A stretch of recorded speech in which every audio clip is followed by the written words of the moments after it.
Söylesenize bana adam gibi ne konuştunuz Selçuk'la? Baba bir şey yok dedim ya. Bir şey yok diyor ya. Çocuk muyum oğlum ben? Ha?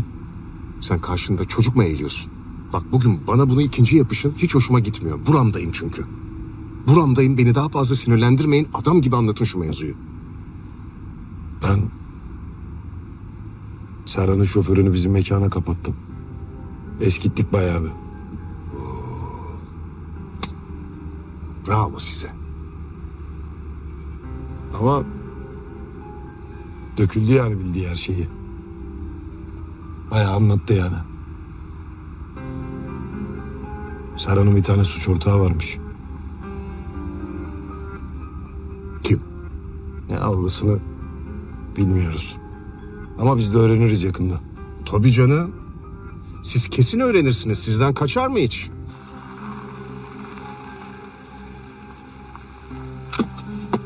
Çek elini kapıdan.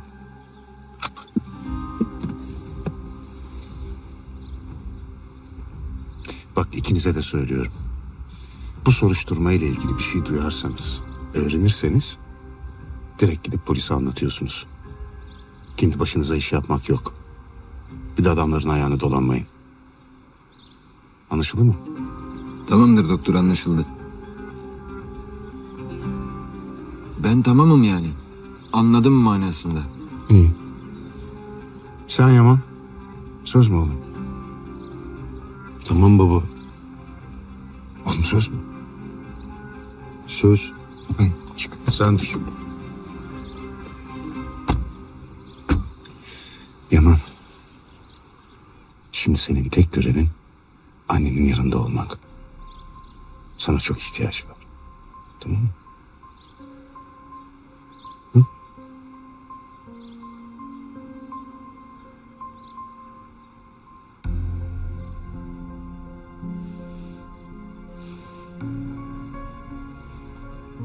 Neredeyim ben? Neslihan. Neslihan teyze. Asya. Korkmayın, bizim evdesiniz. Yaman nerede? Yaman. Neredeyim ben? Bura nere? Başıma. Tamam, şimdi kalkmayın, yeni uyandınız. Birazdan, tamam. Kalk. Kim getirdi beni buraya? Kim getirdi beni buraya? Ha, kim? Yaman. Neden? Serra... Bey demesem olur mu? Cidden söyleyemeyeceğim de çünkü. Deme, anlat. Ne oldu?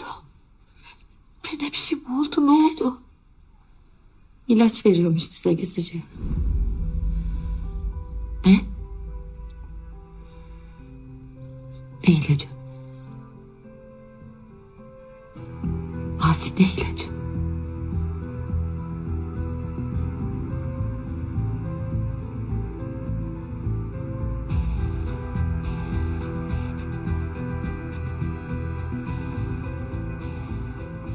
Mum uyutmuş sizi günlerce.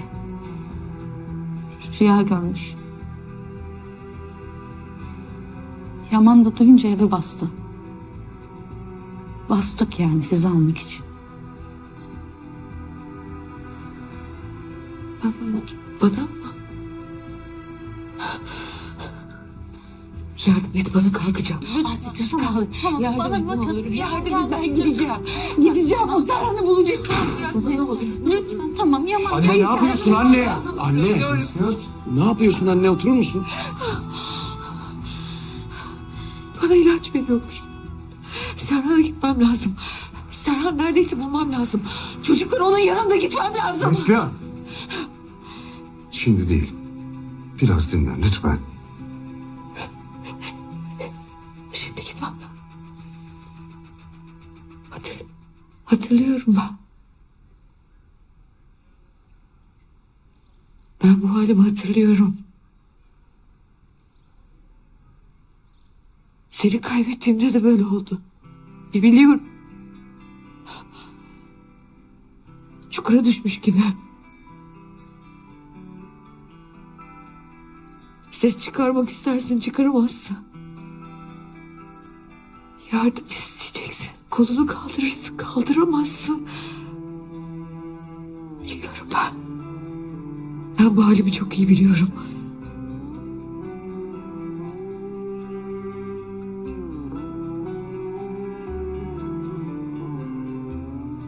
Üzüntüden depresyondayım sandım.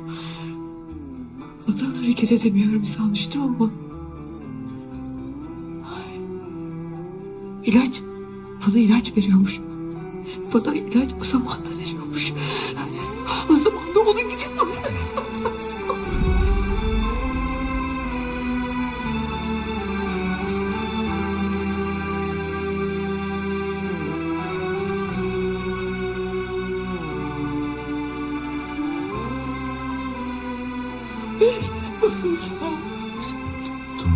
Tamam geçti. Hayır geçmedi. Geçmedi. Yarısı hala bende. Yarısı hala bende. Çocuklarımda. Hala buramda. Beni de mahvetti. Çocuklarımı da mahvetti. Beni de mahvetti. Çocuklarımı da. Bizi mahvetti.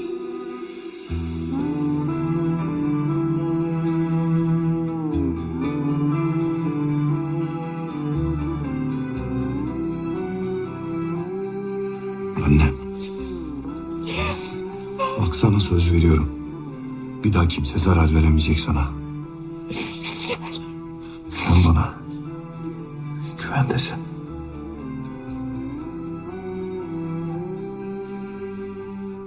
Mahvetti beni. Çocuklarımı da mahvetti.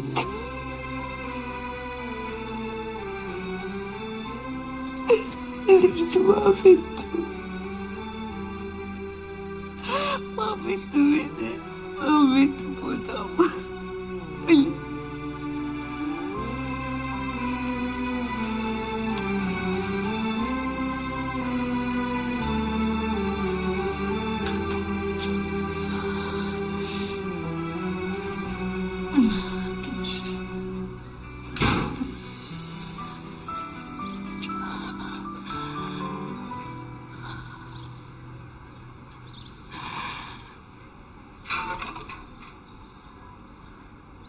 Ne işin var senin burada? Annemi almaya geldim. Hiçbir yere gitmiyorsun. Hangi akla? Hangi yüzle? Kadın neler yaşamış ya? Baban dayamış ilacı kadına. Neredeydin sen ya? Neredeydin? Hiç mi fark etmedin? Yoksa Yaman olan hıncından bunu da görmezden mi geldin? Bir bildiğin yok çekil. Bak senden kimseye kardeş olmaz, arkadaş olmaz, sevgili de olmaz. Onu da anladık. Bari doğru düzgün evlat ol.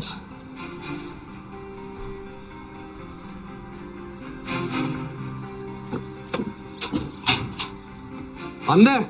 Alaz burada istenmiyorsun diyorum. Azıcık laf dinle. Buna sen karar veremezsin, tamam mı? Oğlum sen hayırdır lan? Nerede annem, orada mı? Anne! Oğlum. Sen canına mı susadın lan? Defol git evimden. Annemi alacağım. Ben bir daha annemi sizin elinize bırakır mıyım sanıyorsun? Tamam sakin olun.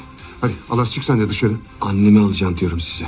Bak hala. Ya doktor bırak, bu kaşınıyor bu artist ya. Lan bir sakin. Bana engel olamazsınız. Annem eve dönecek. Annem o cehenneme geri dönmüyor, anladın mı? Dönecek. Alaz bak, bu sefer seni gerçekten öldürürüm. O baban o evde olduğu sürece annem oraya geri dönmeyecek. Kovdum lan babamı!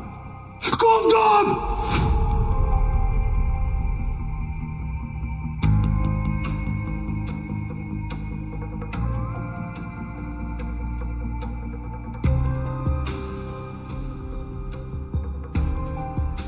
Daha ne istiyorsun benden?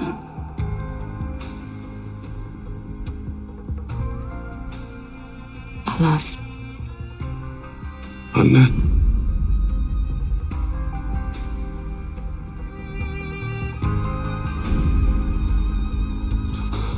Çok özür dilerim.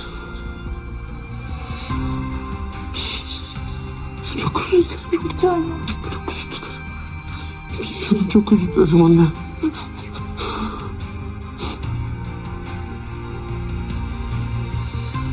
Çok özür dilerim. Çok özür dilerim. Lütfen.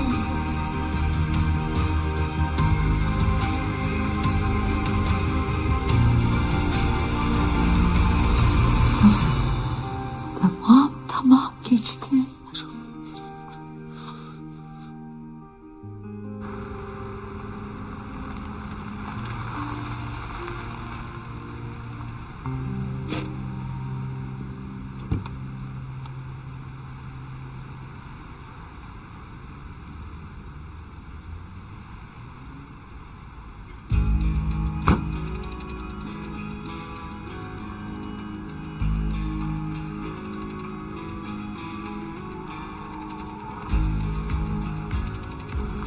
Bela mısın lan sen? Niye geldin?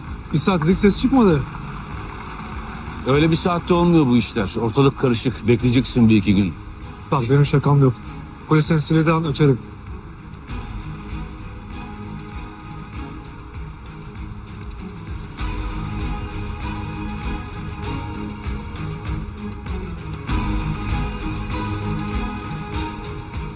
Al şunu.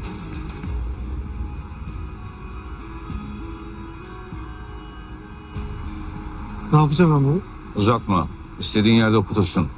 Eşek ipiyle para eder. Kalanını da vereceğim. Bir daha da ben çağırmadan karşıma çıkma.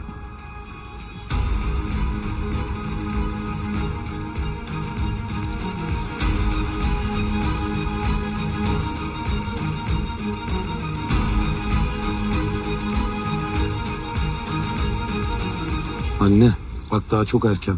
Birazcık daha mı dinlenseydin? Burada. Daha beter olsun diye mi? Oğlum benim yanımda bir şey olmaz anneme. Rahat ol sen. Çocuklar ne olur lütfen. Lütfen. Alaz, bana biraz müsaade eder misin? Sebep? Hadi lütfen. Hadi.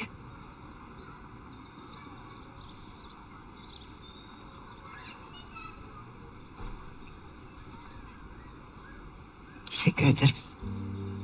Yani kardeşlerine evi basmasan çok daha iyi olurdu ama ne yapayım? Bu da benim oğlum. Babasına çekmiş. Gurur duyuyorum. Ben de seninle gurur duyuyorum. Beni çok derin bir uykudan uyandırdığın için teşekkür ederim. Çok teşekkür ederim. O zaman aramıza hoş geldin. Uyuyan güzel. Serseri.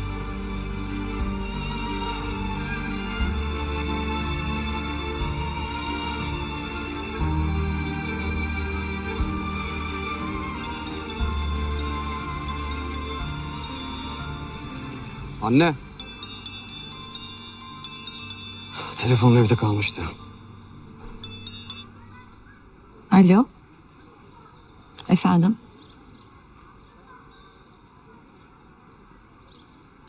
Tabii ki. Tamam.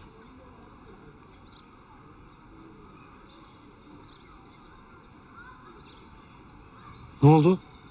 Anne.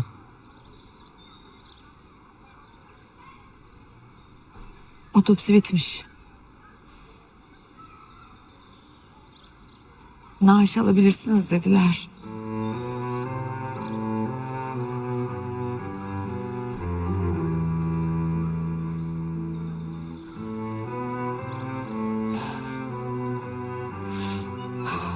Hadi hemen gidelim. Yok. Önce hazırlık yapacağız. Dedenize yakışır bir şekilde uğurlamak istiyorum.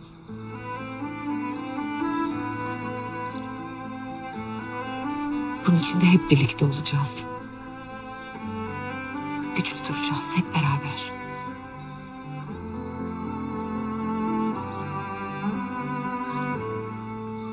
Haberleşiriz. Haberleşiriz. Hadi.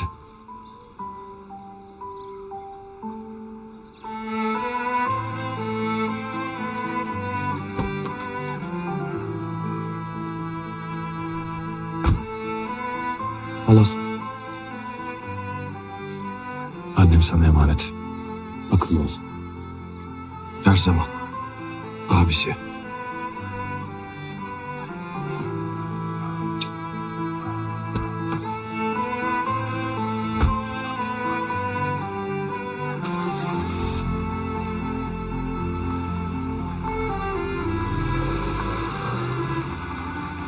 Anne bundan sonra iyi olacak.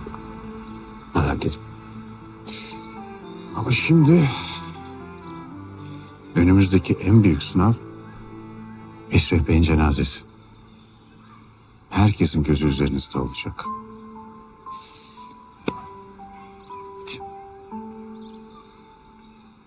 Geç geç.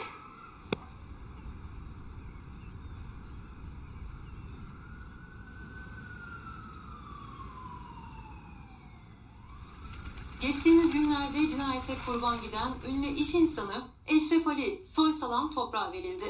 Basına kapalı düzenlenen cenaze törenine çok sayıda iş insanı ve siyasetçi katıldı. Cinayetle ilgili soruşturma büyük bir gizlilik içinde sürerken Soysalan ailesinin damadı Serhan Soysalan'ın cenazeye katılmadığı bilgisi soru işaretlerine neden oldu. Gözler akşam Soysalan vaktinde düzenlenecek anma töreninde olacak.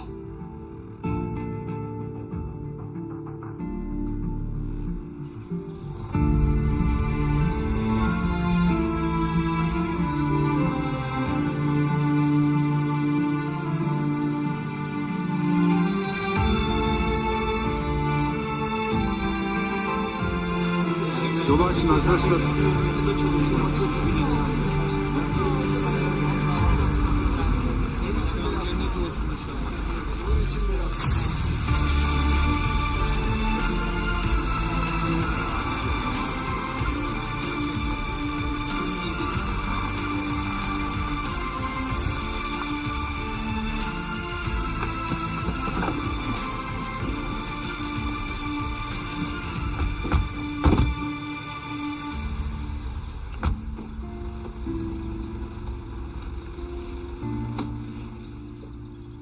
Anne, Geldim. yollayayım mı kapıdakileri? Yok bir şey yapma. Sorun çıkmasın şimdi. Hadi girin siz de eve.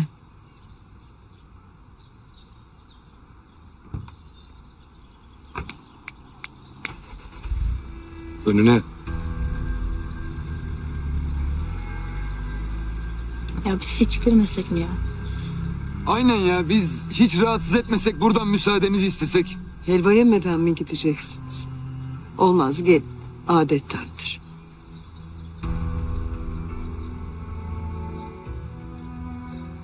Canım. Ben bir eve gideceğim. Sonra gelirim, tamam mı? Güven abi sen? Benden bu kadar. Benim sınır burası. Hadi siz de içeri girin. Aileni yalnız bırakma bugün.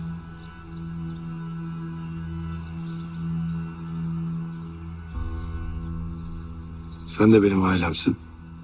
Seni de yalnız bırakmamam lazım o zaman. O zaman ben seni bırakırım. Gel. Kapıya kadar.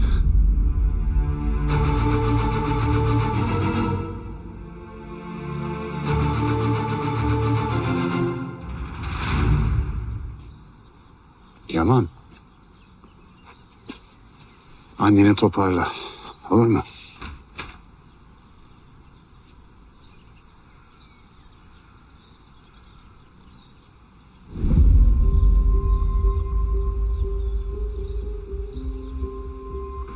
Şebnem.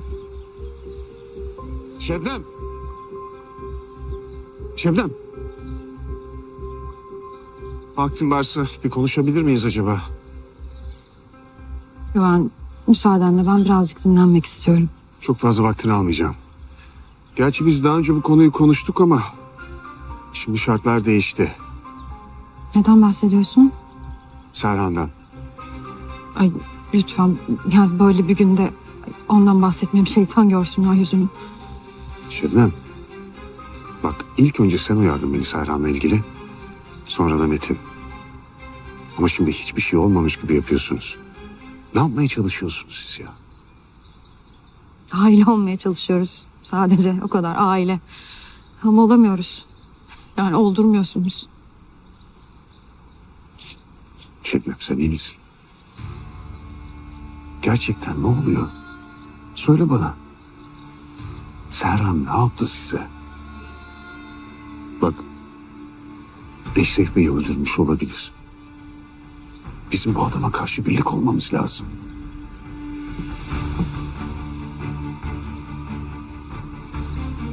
Güven ne oluyor hayırdır? Yok, konuşuyorduk sadece Metin. Ne konuşuyorsun karımla kenarda köşede? Sen ciddi misin? Ciddiyim. İçkili misin sen? Bak bugün herkesin canı sıkkın, üzgün. Bir de sen saçma saçma konuşup benim canımı sıkma. Canın sıkılırsa ne olur ki? Metin, Güven. Seni bir daha Şebnem'in etrafında görmeyeceğim.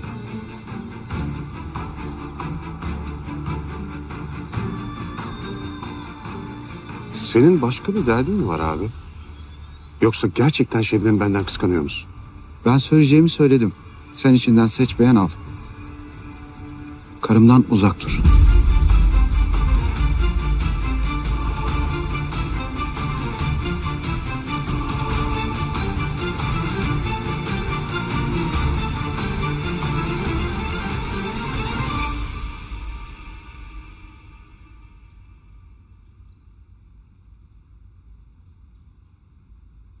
Ali nerede? Yukarı çıktı, gelir birazdan. Siz de çıkın isterseniz odalarınıza çocuklar. Biraz dinlenin. Akşam ailecek anma törenine katılacağız çünkü. Babam peki? O gelmeyecek mi?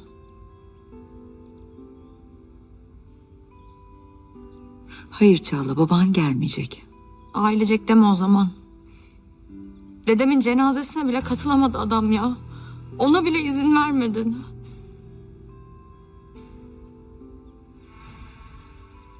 Çağla sırası değil. 2 dakikada saçma sapan bir iddia yüzünden silip attın babamı yani, öyle mi? Çağla.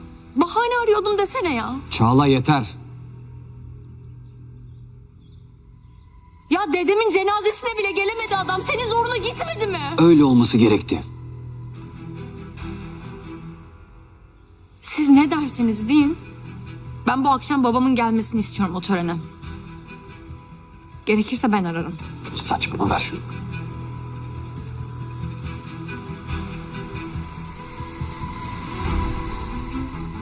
Ya siz farkında mısınız? Babam sayesinde ayakta bu aile. Böyle nankörlük edemezsiniz ya. Bu düpedüz nankörlük ya. Anne. Çağla Tamam, ne yapıyorsun anne? Kaç Anne. git. Verecek cevabın olmayınca kaç zaten Ya hemen. Çağla! Anne. Ya sen nasıl bir manyaksın ya? Baban günlerce ilaçla uyutmuş anneni. Hatta yıllarca. Sen ne anlatıyorsun hala? Ne? Asi. Yalan söylüyor ablacığım. Al işte, saçma sapan bir iddia attın ortaya. Herkesi de buna inandırdın. Kan testi yapıldı, ispatlandı. Rüya haklı çıktı yani. Asi yeter dedim. Alaz. Ne diyor bu? Senin baban bir manyak diyorum. Asi. Abi doğru mu bu? Tamam, Ececiğim, siz gel. çıkın. Gel odaya gidelim biz.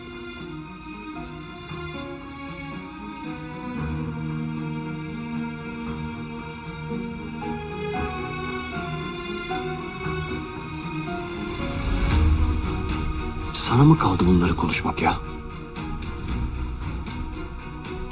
Yani yanlış anlamayın ama sizin evde de gerçekler pek konuşulmadığı için. Prenses, ben sana şöyle özetleyeyim mevzuyu. Annen uyuyan güzelmiş. Yaman gelmiş onu öpmüş. Büyüyü bozmuş. Uyandırmış yani, anlayacağın. Anlatabildim mi?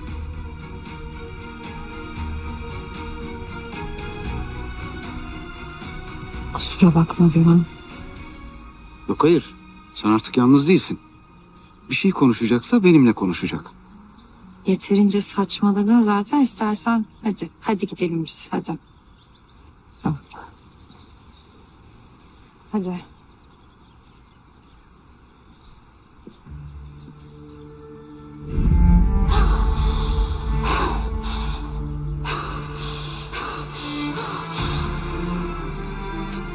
Neslihan? Ne oldu, iyi misin? Nefes alamıyorum. Gel birlikte da. Nefes alamıyorum. Gel benle beraber. Derin derin bir nefes almaya çalış şimdi. Hadi. Ha? Boğulacağım. Suyum var. Ne yapabilirim, senin şunu bir söyle.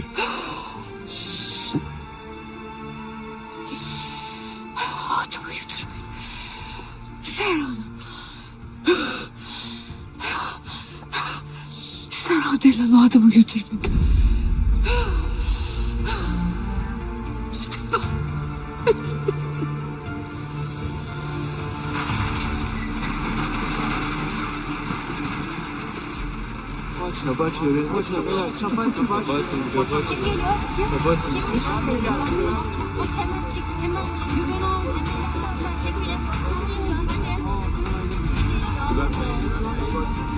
Yolu açın arkadaşlar.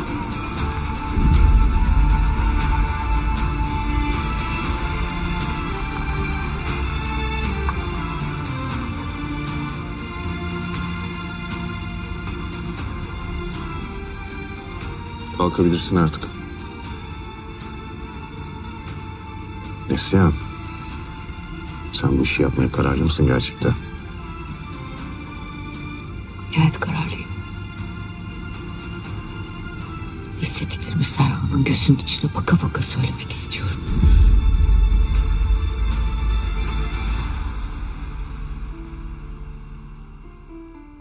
Babam bunları yapmış olamaz ya. Olamaz. Ben inanmıyorum size. Tamam, biliyorum. Kabul etmesi kolay değil. Ama gerçekler bunlar prenses.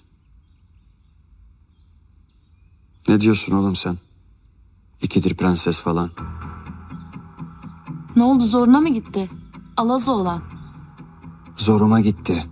Asi kız. Bana bak lan. Benim kardeşim senin masal kahramanın değil, sen de prens değilsin. O yüzden boş yap. Git. Yok ya. Yok, senden adam olmaz. Yürü Cesur. Ben sana git demedim. Ben çoktan gittim. Geçmiş olsun. Ya ne yapıyorsunuz? Ece yukarıda mahvoldu. Bir kendinize gelin ya. Helva alın çocuğum. Allah kabul etsin. Amin. Cümleten başınız sağ olsun tekrardan. Sağ ol.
yapıyorsun orada dede?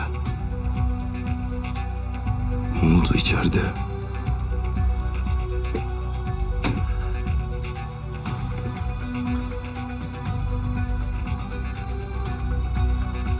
Ne oldu içeride dede? Ne duydun dede, ne duydun?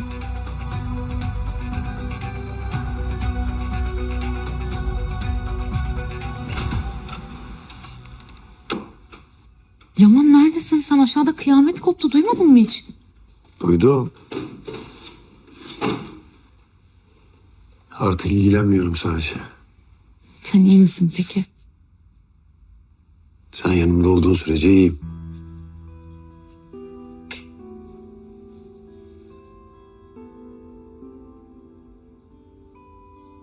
Rüya. Ne olursa olsun beni bırakma, olur mu? Yani bu zamana kadar bırakmadıysam bundan sonra da bırakmam bence.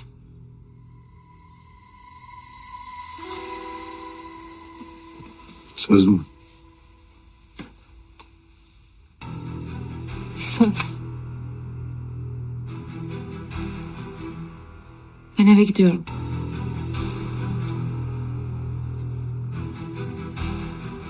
Ben de mi gelsem seninle ya?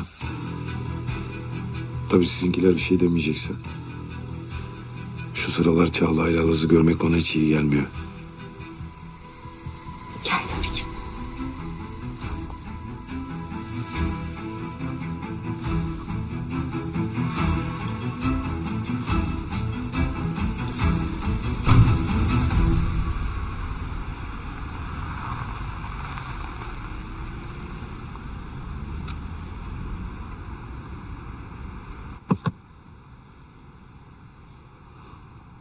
Neslihan.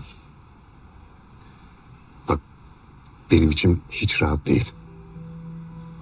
Böyle bir şeye gerek de yok zaten. Ben seni hiç onunla yalnız bırakmak istemiyorum. Çok üzülmeyiz.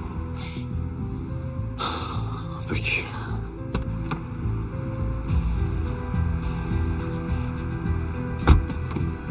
Neslihan. Neslihan.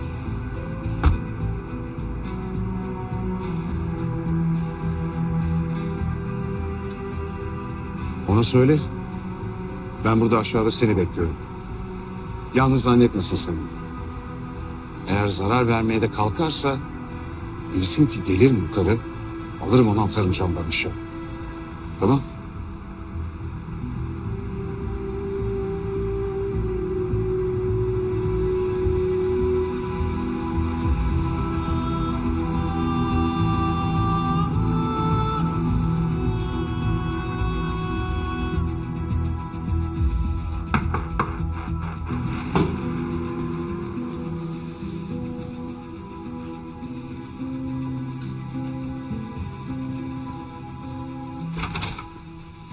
Merhaba Serhan Bey. Bu haftaki otel ödemenizi almak için şirketinizi aradık ama geri dönüş olmadı. Fatura mı bu? Evet efendim. Tamam, ben hallederim canım. İyi günler. Kapatma.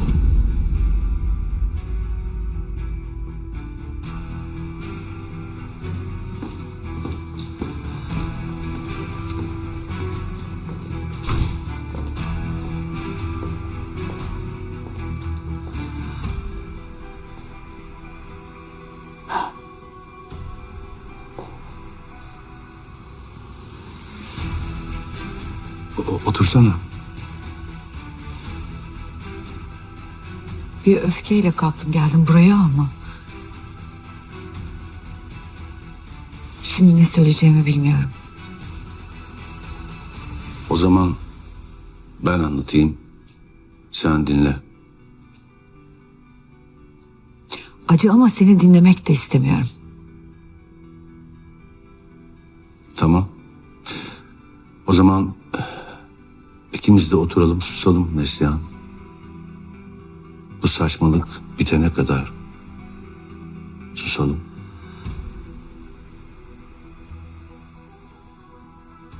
Otur lütfen. Babamı sen mi öldürdün?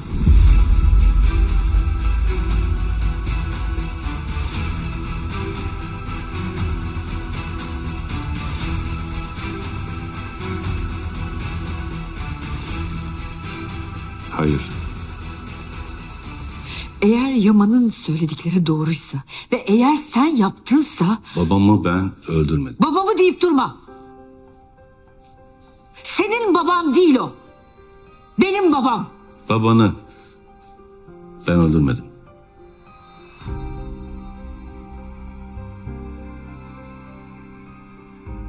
Masum olmanı o kadar isterdim ki. Çünkü çocuklarımın babasısın. Ne kadar aşağılık bir adam olursan ol. Ne yazık ki bu berbat gerçeği değiştiremiyorum.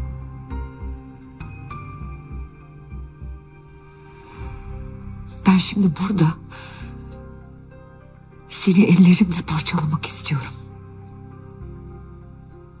Ama yapamam. Çünkü çocuklarım üzülür. Annelik böyle bir şey işte. Çocukların üzülür diye 5 kuruş etmeyen insanlara layığıyla kızamıyorsun bile.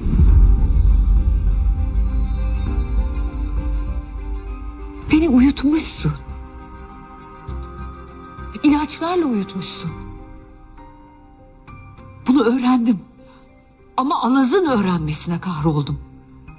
Kızlar öğrenecek diye ödüm patlıyor. Çünkü babalarısın onların.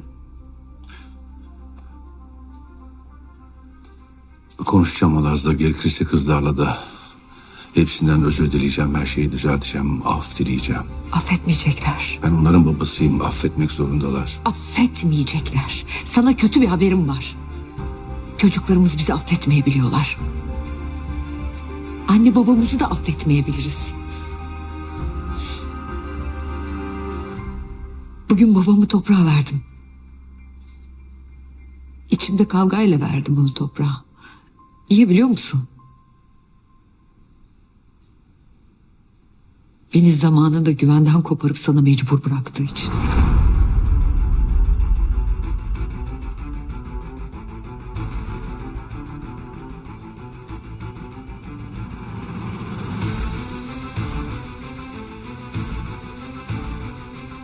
Güven.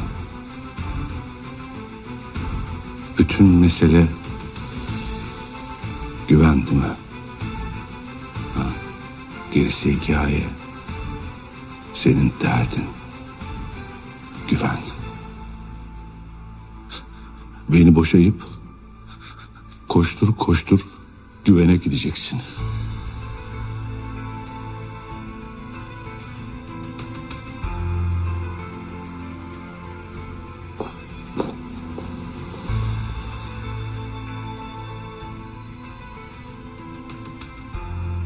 Ben istediğim yere giderim de sen babamı öldürdüğün ispatlandığı anda dosdoğru hapse gideceksin.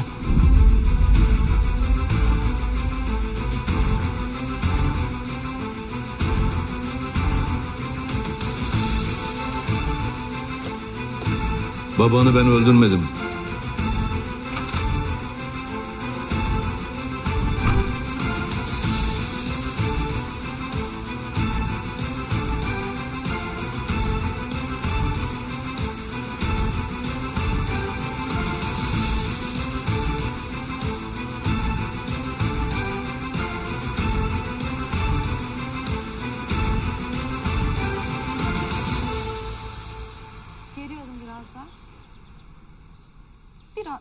Geri alın biraz daha. Biraz. Tamam, orası okeydir. Sağ ol.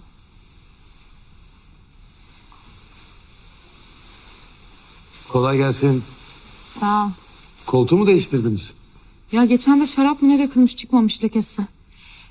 Neyse ben bir yukarıya çıkıyorum. Üstümü değiştirip hemen geliyorum. Leke çıkmıyor diye koltuk mu değiştirilir? Ne yapıyorsun sen? İndir şu silahı dedim. Ne yapıyorsun?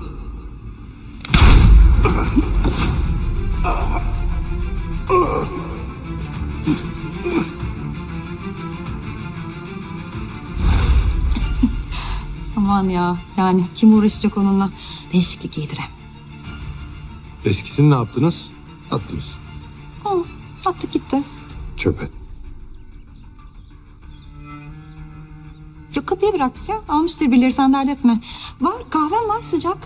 İster misin bitki çayı? Olur. İstersen. Hangisi? Kahve. Kahve. Tamam.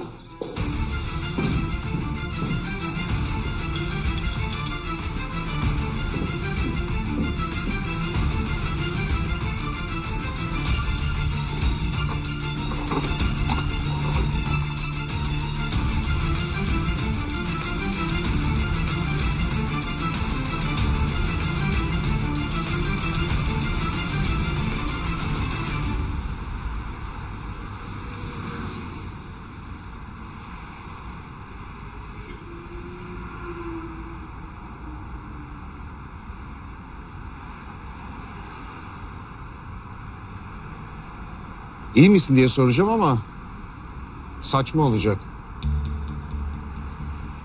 Şimdi şu anda şu oteli cayır cayır yakmak istiyorum içinde Serhan'la beraber. Gidelim o zaman. Çünkü gerek yok. Hani gerek olsa ben de kalayım seninle hep beraber yakalım diyeceğim ama gerek yok, hadi. Ay, İyi misin sen?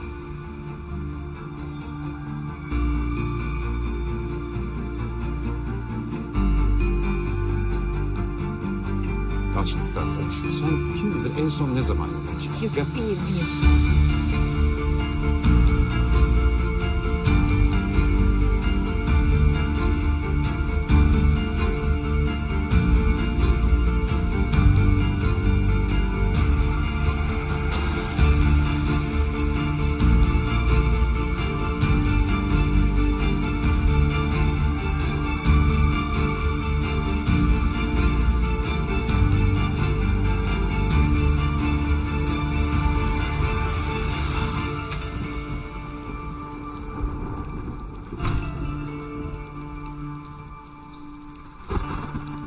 Cesur. Aç kulağını, beni iyi dinle. Rüyaların evinin bu bölgeye bizden kimin baktığını öğrenmen lazım. Kapıya bir koltuk atılmış.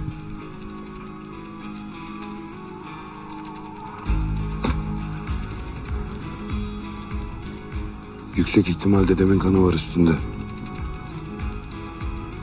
O koltuğu bana ne yap et bul kardeşim.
Yaman, nereye kayboldun sen? Amirle konuştum. Bazı güzel haberleri varmış. Öyle mi? Ne olmuş? Aslında anlatmamam gerekiyor. Yani polis bütün meseleyi gizlilik içinde yürütmek istiyor. Aşk olsun Yaman ya. Bizden mi saklayacaksın? Tamam anne, zorlama. Gizliyse gizli. Ya, hayır. Ondan değil. Şebnem teyze haklı. Tabii ki benim sizden gizlim saklım yok. İnanın nasıl anlatsam bilmiyorum ama... ben Serhan'ın şoförünü paket edip konuşturdum. Amirin haberi var tabii ki. Polise adam kaçırdığını mı söyledin Yaman? Evet. Ama bak, dışarıdayım. Hapse girmedim yani. Neyse ki. Neyse. Yani işin güzel tarafı şu ki... Ben adama itiraf ettirdim bazı şeyleri. Ama amir netleştirmiş. Yani kesin bilgi var artık elimizde. Dedemin cenazesini babamın evine Serhan götürmüş. Yani cinayet babamın evinde işlenmemiş.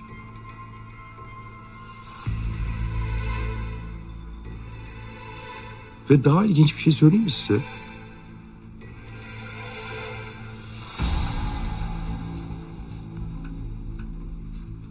Polis Serhan'ın bir suç ortağı olduğunu düşünüyor. Suç ortağı mı? Evet. Yani şimdi onun peşindeler.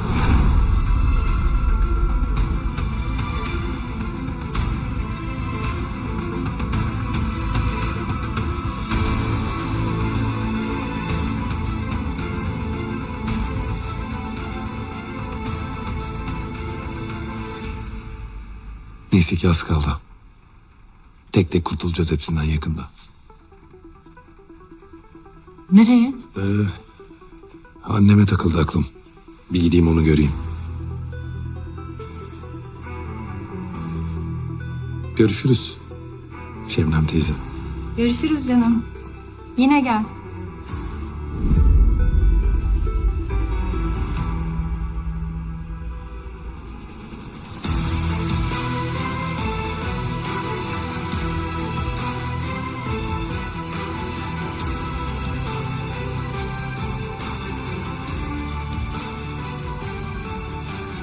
Yaman iyi misin sen?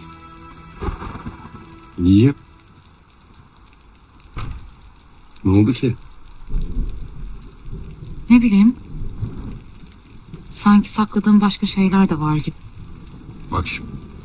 Ya ben sana az önce amirin kimseye anlatma dediği şeyleri bile anlattım yani. Emin misin?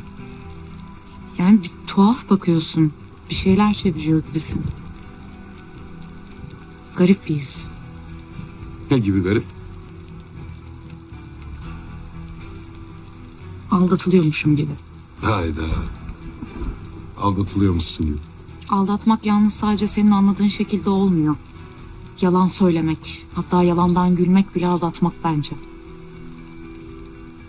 O zaman biz her şekilde sadığız yani. Sıkıntı yok.